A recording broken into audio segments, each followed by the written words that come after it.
Hello and welcome to Finance Conversations. This is the 21st episode of the Merging Life and Money Show, and I am super excited to be here with you today.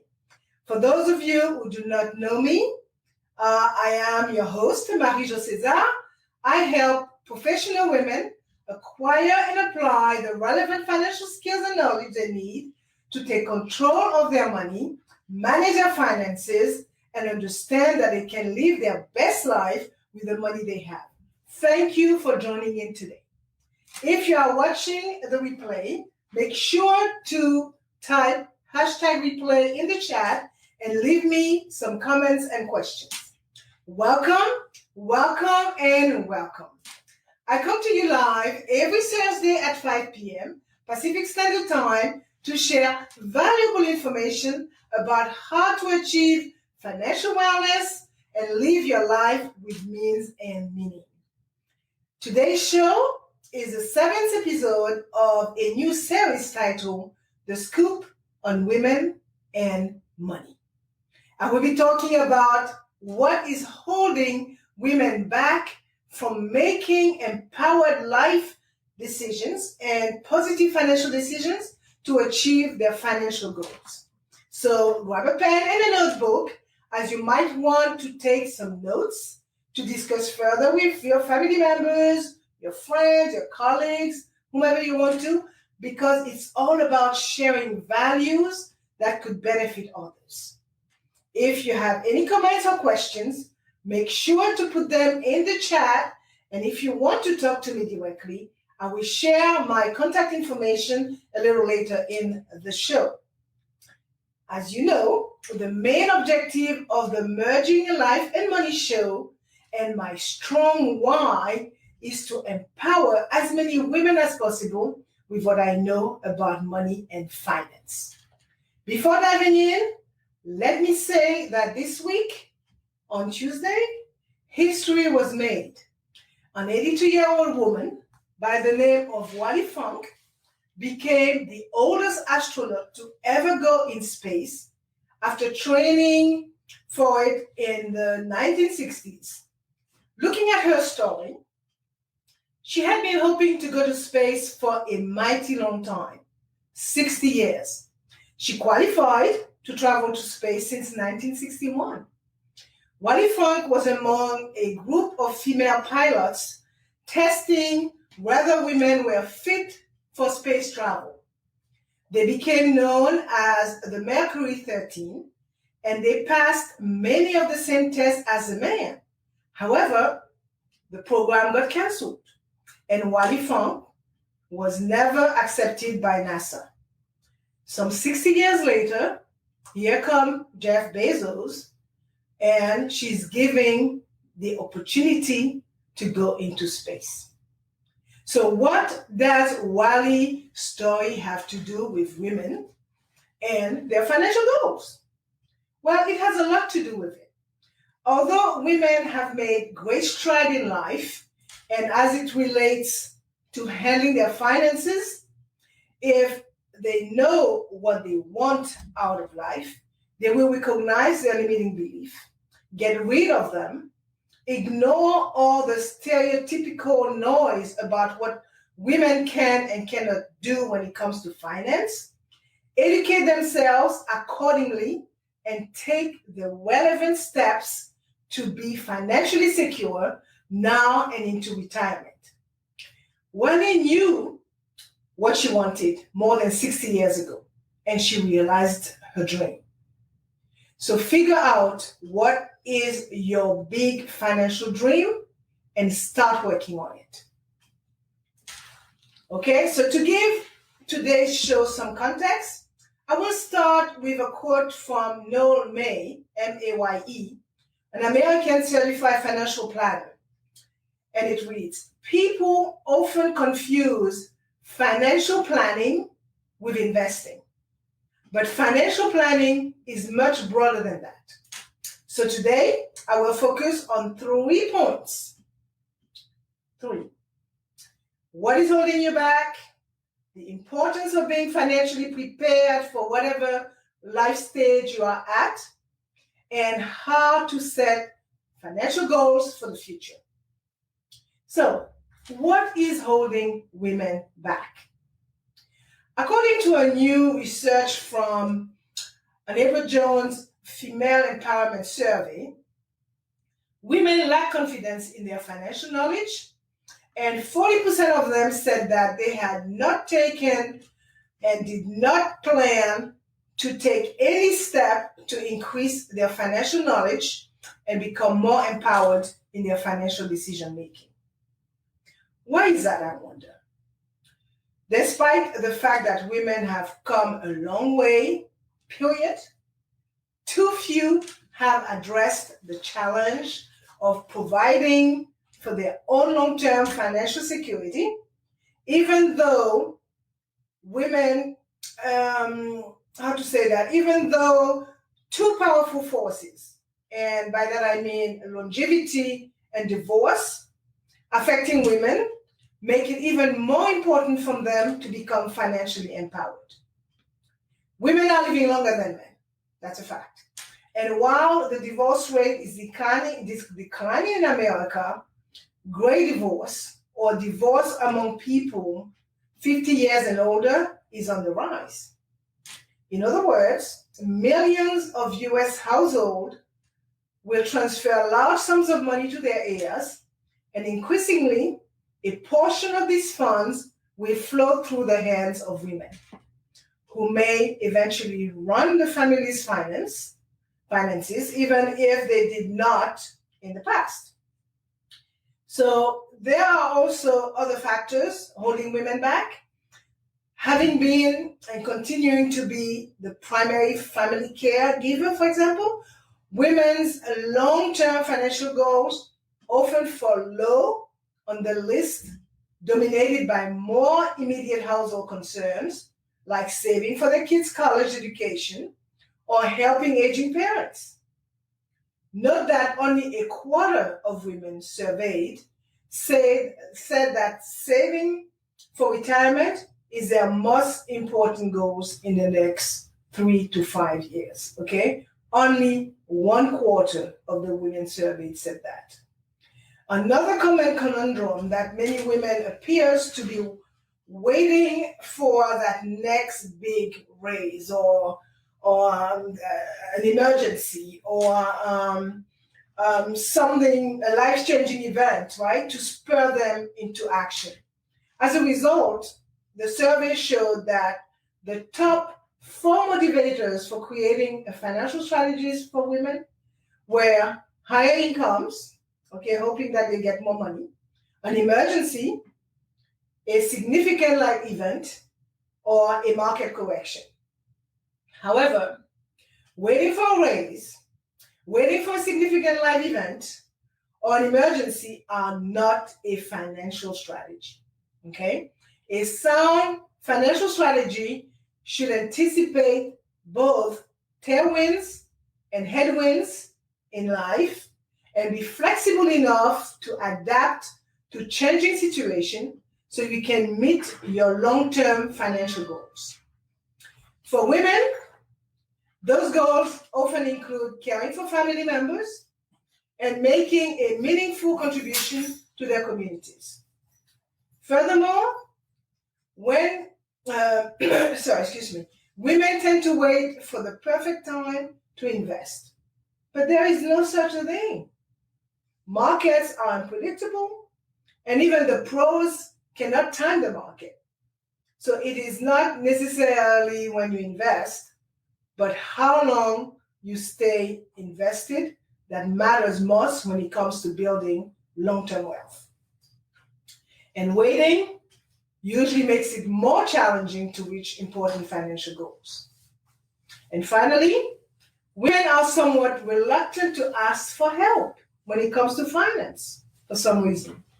The Edward Jones survey previously mentioned shows that 66% of women have never consulted a financial advisor. As women, we know that education is key to empowerment, right? That is one reason women now earn more post-secondary degrees each year than men. and have the lion's share of student loans. But when it comes to our financial future, we often fail to educate ourselves by seeking professional advice, and we tend to go at investing alone, if at all. So achieving financial empowerment and ensuring a long-term financial future may seem like a daunting task at first, but with a little time, a little effort, and professional guidance, the process can be broken down into small positive steps that are not so overwhelming.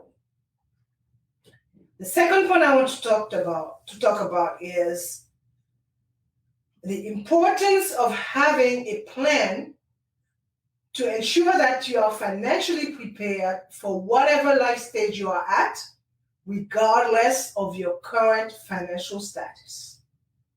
So whether you are single, married, changing careers, starting a family, getting divorced, or caring for aging parents, there are key financial steps you should be taking to ensure you meet your financial goals. Financial planning could be quite challenging at times, as I mentioned before. Hence, I am going to break the process in relevant bite sizes by highlighting some key action that you must take. Now, let's look at if you are employed, right? Pay yourself first. It is so easy to let money slip through your fingers and not save. Set up automatic transfers to your saving accounts to ensure you are paying yourself before spending the money. Second, set up your emergency fund. Start with what you can and work towards saving 3 to 6 months of living expenses. Always anticipate the unexpected, as they say. Major expenses such as fixing your car, home repairs, or losing your job can wreak havoc on your finances if you don't prepare for them. Another one, consider joining your employer's 401k plan if he offers one. And if your employer plan offers a match, contribute enough to take advantage of your employer's matching contributions. This match represents an immediate return on your money. If you are employed and your employer does not have a retirement plan, start your own by setting up an individual retirement account or a Roth IRA using a brokerage account and make regular contributions. 4, pay off your debt. Start by paying off the high interest credit cards debt. High interest debt is costly, and the longer you keep it, the more you pay. Get insured with the relevant insurance policies. You should consider disability, life, health, auto, home, personal liability in the first instance, and make sure to update your beneficiaries as your circumstances change. Be fiscally responsible by filing your taxes on time. Okay? And if you are planning to have kids or already have kids, while it is great to have them, boy, they do come with a price. So make sure to plan and adjust your budget to include kids' expenses. Update your health insurance to include them so they are adequately covered. Start saving for their college education needs early. Create an estate plan, as you would want to ensure that everything is in place by choosing a guardian, just in case, for your children, and making certain that your assets are distributed as you wish. Now, if you are married or in a serious relationship, you must work as a team with your partner. Okay? Here are some ideas you can use to plan your finances as a couple. talk about finance as often as possible. Okay? It is important to share your life and financial goals with your partner. Learning to tackle your finances as a team is an essential part of financial planning for women, as it is important to talk about what you would like to accomplish together. Set time aside often enough to go over your progress as a couple. Review your budget as a unit, including your debt repayment, your savings, and your investment plan. And above all, stay away from financial infidelity. Be transparent. File your taxes together to avoid penalties or filing separately if you are married. And if you decide to file your taxes separately while you are married, be sure to discuss things with a tax accountant so you know the difference in both cases. Now, if you are divorced or widowed, unfortunately, life happens, right? It is important that you get back on your feet as soon as possible as far as your finances are concerned. Been there, done that. Make sure to update your financial accounts, okay? Close all joint accounts and open new accounts in your name. Update your beneficiaries on all your accounts, including your insurance and retirement saving accounts. Learn how to budget on your own, particularly if your spouse was the one who took care of the household financial plan. Review your finances every month at the very minimum, as you would want to focus on rebuilding and take ownership of your finances in their entirety. Review your Social Security benefits and understand that tax implications of inheriting any investment or retirement accounts due to the loss of a spouse. Now, if you are caring for your aging parents, you must include them in your financial plan.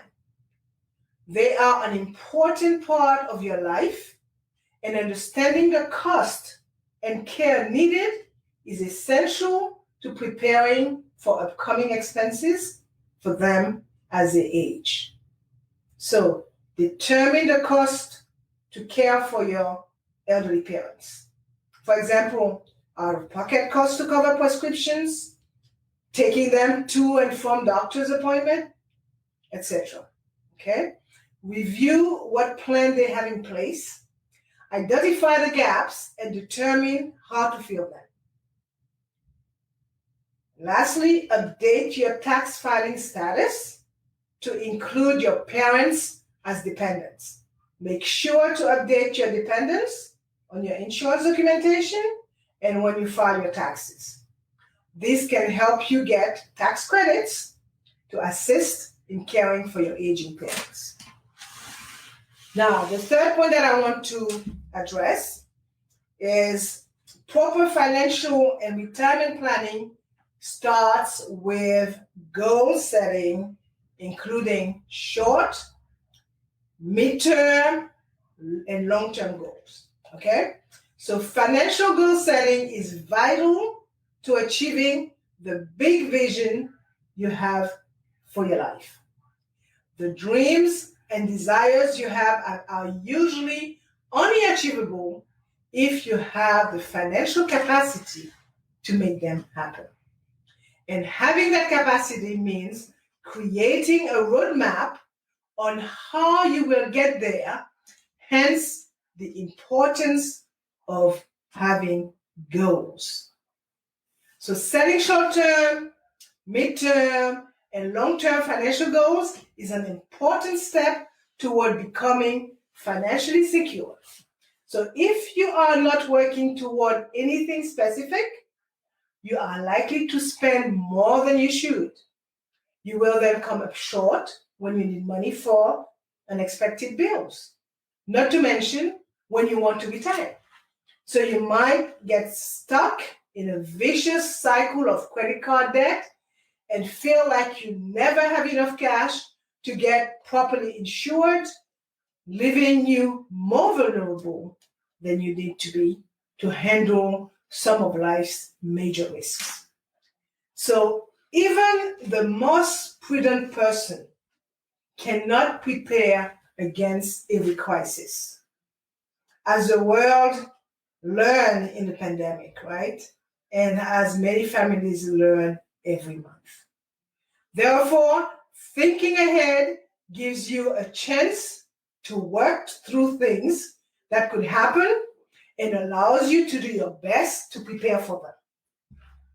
This should be an ongoing process so you can shape your life and goals to fit the changes that will come for sure.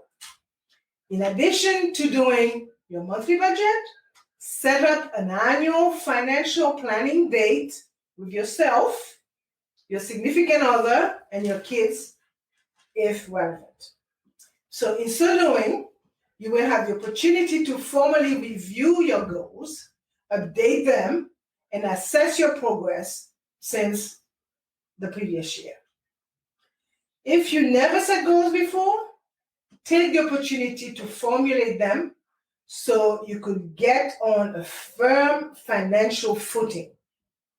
Here are goals from near to distant term that you should set up to help you learn to live comfortably with your means, within your means, I should say, reduce your money troubles, and save for retirement.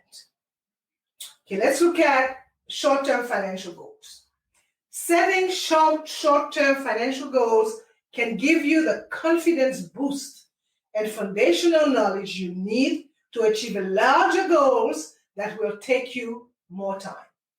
So these first steps are relatively easy to achieve, and they are: establish a budget, okay? Create an emergency fund, and pay off your credit cards.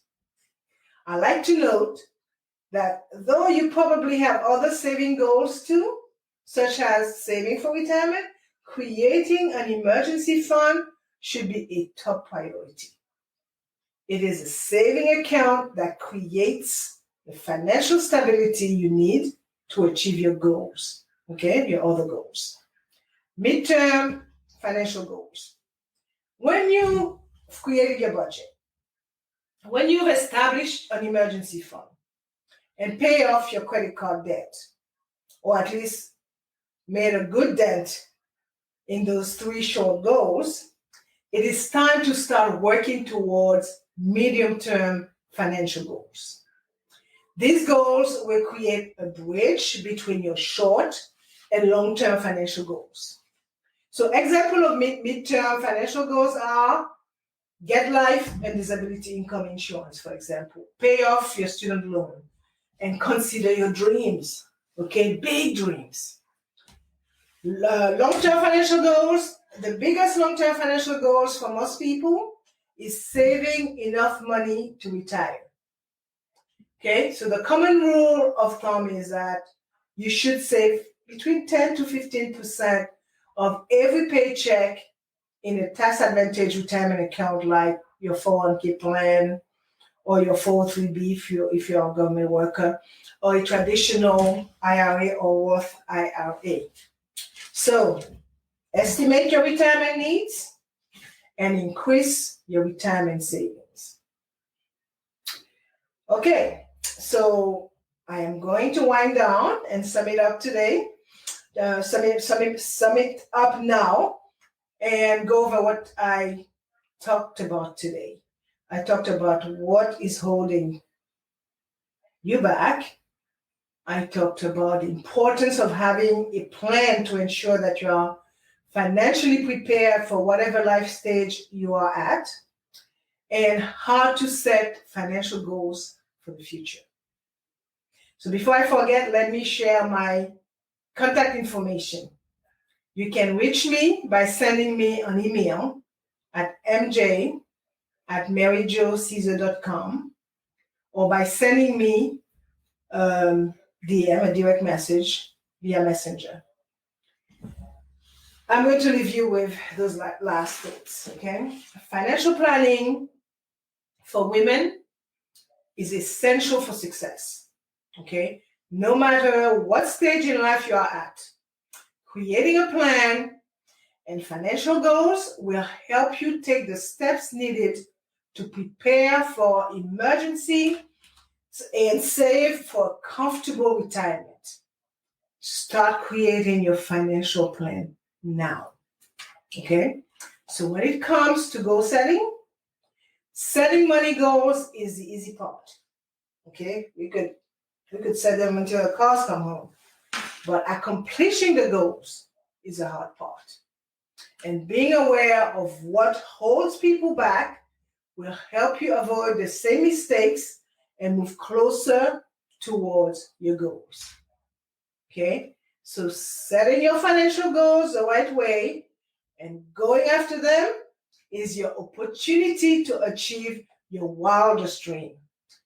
Blow your expectation out of the water and make real progress toward your financial success. Keep your eyes on the prize and do not give up. Remember that it will be worth it. Okay, so although I started the show with a quote, I will end it with another one from a lady called Vinita Van Caspel. And believe it or not, she's a 98-year-old certified financial planner.